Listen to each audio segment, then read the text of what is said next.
Hey everyone, welcome back to Comic Frontline. Jay here with the TV review today. Thanks to Kat who pointed out that Hulu had an early release of the pilot episode of Red Band Society. Now this is only available until Tuesday on Hulu, so go watch it if you want to see it. This is a show that Kat, myself, and Jeremy, Mr. J's comic reviews, all talked about on our upfronts for the First Media Matters vidcast. I said that I was really excited about this, so did Kat and so did Jeremy. We all really thought that this had potential. Now, I'm going to break it down for you as the characters and who they are, and I'm going to tell you a little bit about what the episode was. So it's going to be a little bit of an informative and a review at the same time. Okay, the Red Band Society is about this group of kids who live in the hospital because of various illnesses. Some have cancer, some have cystic fibrosis, some have eating disorders, a heart disease.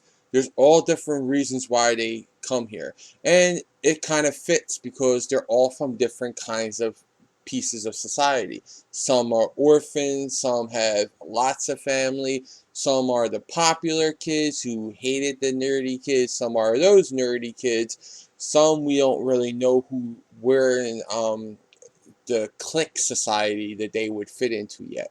So we're a little bit all over the place with these kids when it comes to their social status and their medical status. Now, the first character that we meet is actually not one of the kids, but someone who's plays a big role in their lives. Is Nurse Jackson. It's played by Octavia Spencer. Now, you may recognize her from the show Mom.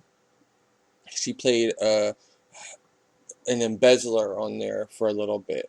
That's where I first really seen her. Really seen her. I mean, I've seen her in other shows. That was the most recent and really first time I've seen her really acting, and I was like, oh, I really like her. In here, even better. Nurse Jackson, the coffee place puts her down as scary bitch. That's how she's seen. She's that tough personality, and at the center of it, though, is the heart of gold. You can tell that right away already. But she puts on that facade of being a hard ass. Now, the next person we have is Dave Annable. Now, he plays Dr. McAndrew. He's the head doctor. And I want to say right now, there aren't that many adults in the show. There's like 3, maybe 4 if you count the male nurse, because he seems more like a minor role though. Now Dave Annable became famous from Brothers and Sisters, and then he had that show 666 Park Avenue. So this one they kind of age him a little. His hair is some gray. They got some gray in there. I think they're trying to do a Patrick Dempsey on him. I can see that here, and it's even funny because the name, when I saw the name, when I heard the name McAndrew, I was like, oh, they're just doing that as a joke to McDreamy, which was Patrick Dempsey's character's nickname on Grey's Anatomy. So, I think they're really playing up that connection there. Now, our main star, who acts primarily through a voiceover, because he's in a coma, is Charlie, and that's played by Griffin Gluck.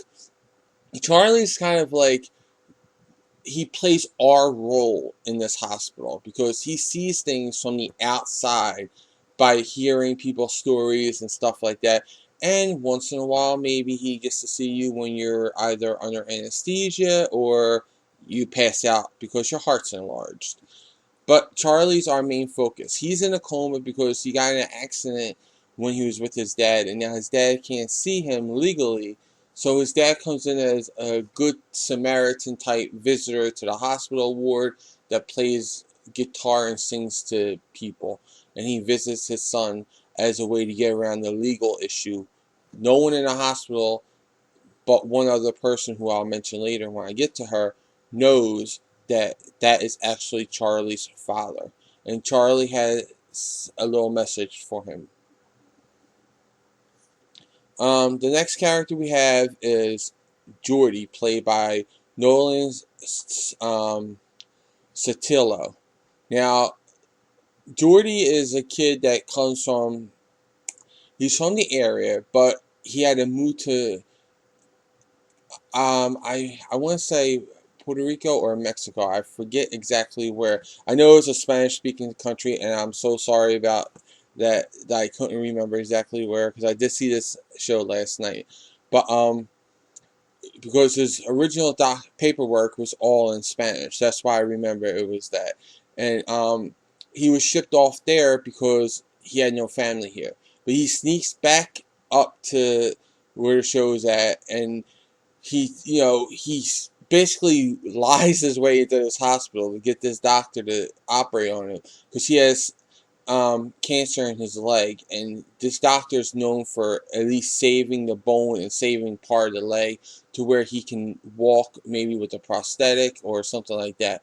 So he really took a chance, and the doctor has a heart, so Dr. McAndrew, so he took a chance on Jordy, and Jordy is roommates with another character who I will get to when I get to him,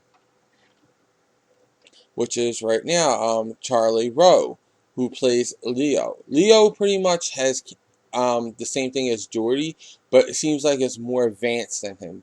Maybe his other parts of his body also has cancer, but we do know that we find out that he did get his leg cut off through surgery, and he seems to still have cancer. He's the longest resident in the hospital right now. He's the one that's been there the longest. The next character we have is Leo's friend. Now, Leo used to be like a leader type, but now he's more of a follower type, maybe. And his friend is Dash, played by Brian Bradley. Dash comes off as this very street kid. He's, doing graffiti and getting high and wanting to, have sex and all kinds of stuff that, you associate with a typical teenager in the urban city. I personally don't think that that's who he is. I think they're going to pull one of those switcheroos where he winds up being like a suburban kid, and he just sees this in the media and he's trying to be a stereotype. He has cystic fibrosis, which is a lung disease, and I think he's just trying to be something he's not. And I think we're going to find that out later. But that's why my initial reaction to Dash is, my initial thoughts on Dash. The next character is Emma. Now, Emma had a relationship with Leo. Emma's in there for a chronic eating disorder. She really doesn't eat. She starves herself. So it would be anorexia, because bulimic is when you throw up after you eat. Anorexic is when you more or less starve yourself. And she's played by Sierra Bravo. Emma and Leo had a little falling out because Leo is sick and he's afraid of dying, and he doesn't want anyone really to get close to him. That's why he has like his own bedroom until Jordy came along, and he doesn't want to get really too close to people, because when you get close to people you gotta say goodbye to them, and he doesn't like that.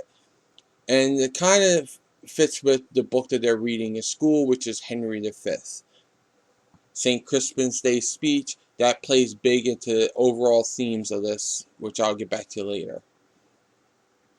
Now, the newest resident of the hospital is Zoe Levin as Kara. Now, Kara is that, if you know Mean Girls, she's a plastic. She is a cheerleader who smokes, drinks, does drugs. She doesn't care about anyone but herself. She's totally superficial. She bosses people around, and she loves doing it. She thinks everyone on this earth is put on here to serve her. And if you don't think so, well, you better get with the program. That's her initial attitude. And it kind of stays there for a while. But after she faints for a second time, and she overhears the doctors and her parents talking, she finds out that she has an enlarged heart and she needs a heart transplant soon. During the time that she was out, she actually spoke to the main character, Charlie. That's where Charlie told her, please tell my father that it wasn't his fault. So she kind of had a message for Charlie, but instead of telling Charlie's father when she figured out that the guy with the guitar in the room was the father, and by the way, she is Charlie's roommate, she kind of blackmails the guy. She's like, you gotta score me some beer for this party that we're having in the hospital, and then, maybe I'll tell you. So the guy goes out, buys them, a six-pack or something of beer, and she winds up telling him that he said he's not his fault. It's not his fault. So you do see a little bit of a heart growing with Kara, which is, fitting because she has an enlarged heart, and, she, as Charlie said, doesn't really have one right now. So it's kind of ironic. Now, the last main cast member is Nurse Britney Dobler, and is played by Rebecca Rittenhouse. This is the totally opposite of Nurse Jackson. Nurse Jackson is that cold-hearted, exterior, don't tell me your problems, I could care less about you type person. Britney is the super perky, always happy, upbeat, new character who wants to please everyone and is la-di-la-di-la. That's her character.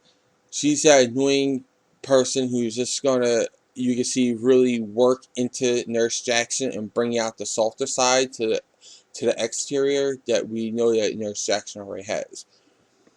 Now, on to the review of the episode. The episode is told more like a school show than a hospital show. Normally, a hospital show is all about the doctors and the staff and all the dramas that they go through and the emergency of the medical procedure and give me a crash cart stat. That's what a normal a hospital show is. Like you think of hospital shows, you think of Grey's Anatomy, ER, all those shows that come to mind. This is nothing like them. This is more like a high school show set into a hospital setting.